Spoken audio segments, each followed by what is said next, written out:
Kurla best अपघातातल्या आरोपी बस चालकाला तर थोड्याच वेळात कुर्ला कोर्टात हजर केलं जाणार। आरोपीवर भारतीय न्याय संहिता कलम 105, 110, 118(1) आणि 118(2) लावले गेले। सदोष मनुष्यवध, मारपीट असे गुन्हे संजय मोरेवर दाखल झाले। पोलिसांनी आरोपीला कोर्टात हजर करावं असं न्यायाधीशांचे आदेश आहेत।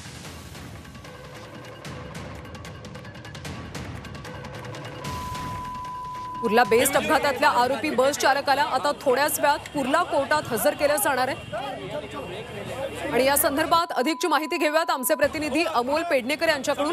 अमोल, या आरोपीला आता कोर्टात हजर केलं जाणार आहे। खरं तर काही वेळापूर्वी माहिती मिळाली होती व्हिडिओ कॉन्फरन्सिंगद्वारे कोर्टात हजर केलं जाणार आहे। नेमकं कोर्टात कसं हजर केलं जाणार आहे, काय अधिकची माहिती सध्या मिळते?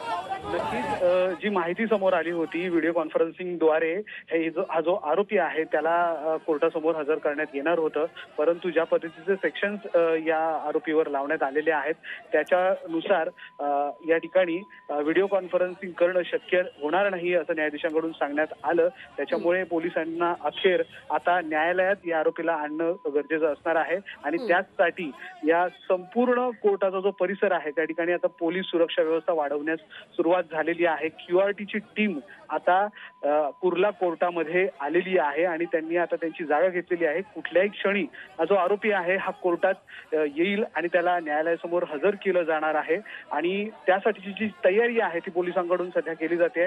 कारण की हा जो संपूर्ण कोर्टाचा परिसर आहे त्या ठिकाणी काही जे जमाव आहे तो देखील त्या ठिकाणी आलेला आहे आणि नेमकी ही या संदर्भात न्यायालयाचा निकाल काय येतो आहे या संदर्भातील जे लक्ष आहे ते सर्वांचंच लागलेलं आहे, उत्सुकता देखील लागलेली आहे। त्यामुळे कुठलाही अनुचित प्रकार या ठिकाणी घडू नये यासाठी क्यूआरटीची टीम असेल किंवा स्थानिक पोलीस असतील ते सध्या न्यायालयाच्या परिसरात आलेले आहेत आणि कुठल्याही क्षणी हा जो आरोपी आहे तो न्यायालयात आता हजर केला जाईल आणि त्यासाठीची तयारी आहे ती कोर्टात सुरू आहे।